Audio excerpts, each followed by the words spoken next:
One day, the father returned from the hunt, carrying a large amount of meat, but at the same time, the youngest brother of the family suddenly disappeared without a trace. That night, the whole family enjoyed a full meal that satisfied their hunger. Sometime later, the meat was gone, and once again they had nothing to eat. Then one day, Obi's third brother mysteriously vanished.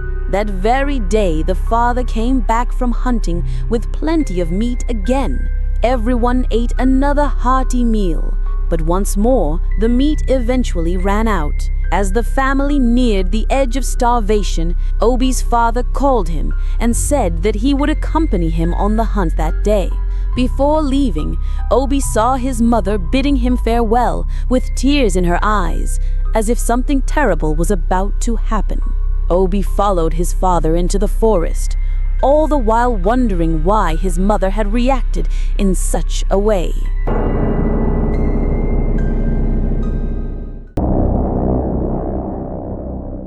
A girl was asleep when she was startled by a loud scream from downstairs.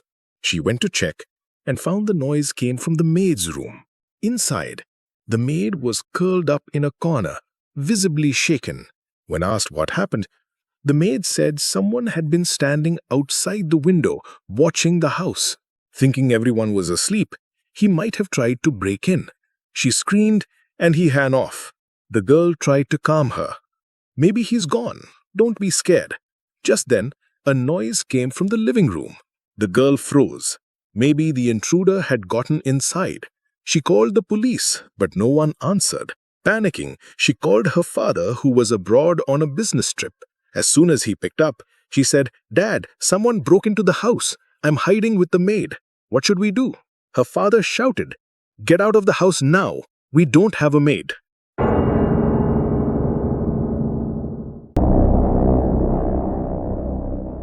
A woman returned home late from work.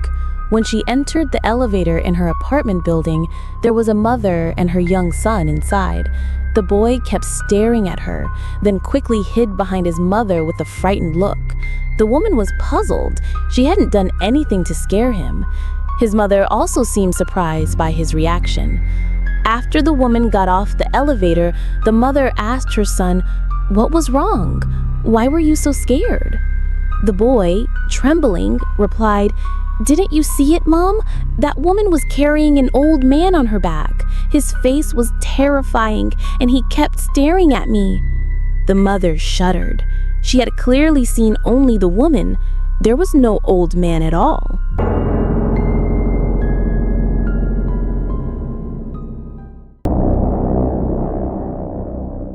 That night, as I was sleeping in my room, a sudden knock on the door startled me awake.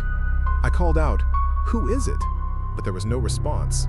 The hallway was completely empty. At first, I thought it might be my mom, but then I remembered she had gone on a trip the day before.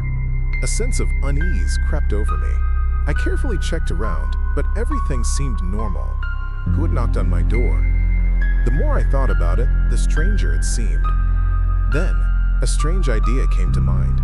I stood outside my bedroom door and knocked. From inside, a familiar voice answered, "Who is it?" I froze. It was my own voice.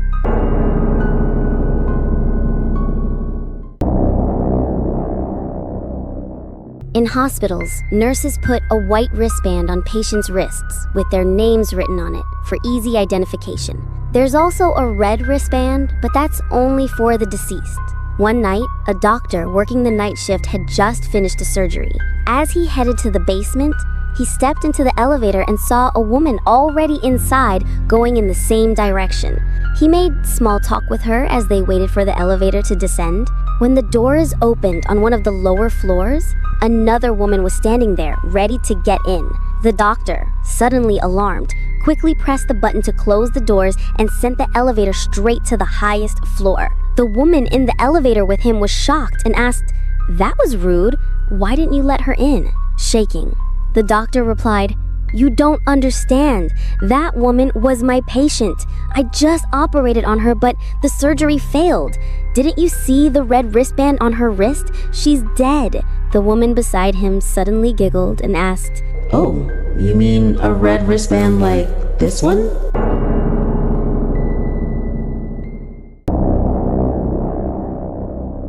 The family had just moved into an old house on the outskirts of town. Soon after, their young daughter began behaving strangely. The mother often heard her talking to someone alone in her room. When asked, the girl would just smile and say, "I'm talking to my new friend." Her parents assumed it was just a figment of her imagination and didn't think much of it. One evening, the neighbors invited the family over for a small gathering. While everyone was chatting, the little girl held up a drawing and proudly said, "Do you think my picture is pretty?" The drawing showed a young girl in a red dress with a white bow in her hair. Curious, the mother asked, "Who did you draw, sweetie?" The girl replied innocently, "It's my new friend. Her name is Emily." The hostess suddenly froze. She rushed over, took the picture, and burst into tears. Pointing to a framed photo on the table, she said, "That's my daughter. Her name was Emily. She passed away in an accident a year ago. She was wearing that same red dress and white bow the day she died."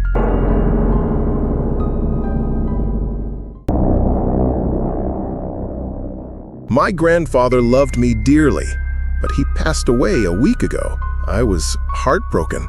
One morning, as I stood in front of my house waiting for the school bus, I suddenly heard a familiar voice from inside.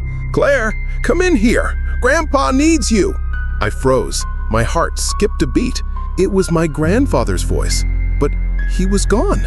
Trying to stay calm, I told myself it must have been my imagination. Still, I walked into the house to check. Everything was quiet. Nothing seemed unusual, and no one was there.